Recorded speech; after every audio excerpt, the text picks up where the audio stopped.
Kani gade ke Pati CTV. Deputy Commissioner ke East Castles District, Uba Peter Asdkar, haka lifeway trek uluber, ulalum dak jelang ye kisipai kinong ilam snong, baru economic mat jong Kalaban constituency, banyak keren halor kejing peteng, kejing ujor ki pajba, ya kejing skot jaka jong kisipai, haki telong ki badan halau sotun. Haka ni kejelang lai don langru UMLA ke South Shillong constituency Uba Sanbor Sulai, nang tau MDC ke Than Uba Ricky Sulai. Kihe sipai kumjo urang ba snong bat ke executive committee jong ka darbar snong law sotun lalor kirang ba dong hadin balai tai ba halor kene kapang ka jelang hakani kasni kala munjur ban pelong da kajing na jurep lang ya kani ka jaka law sotun ka baki tulong baro ki syak ta lot na kajing wan skot jaka da ki bor sipai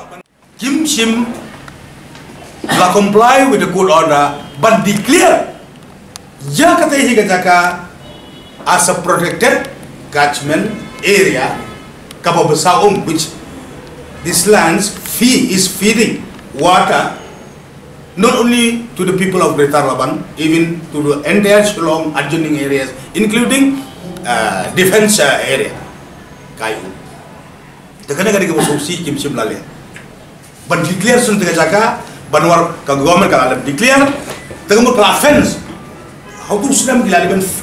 fence no ban wall sen good catchment area protected area tamnul boy orum subno no then that is the intention of the court nek boso si Kim Shim lale am simla constitute kila constitute the committee claim mi pada notification ban declare et jaka bagane catchment area let's say mosi simla declare kumukalo ki forest protected area ki care ki bisa arum ki brio ba ibe islar laban kai bakin preserve yaki giwa iklau tetap benar kan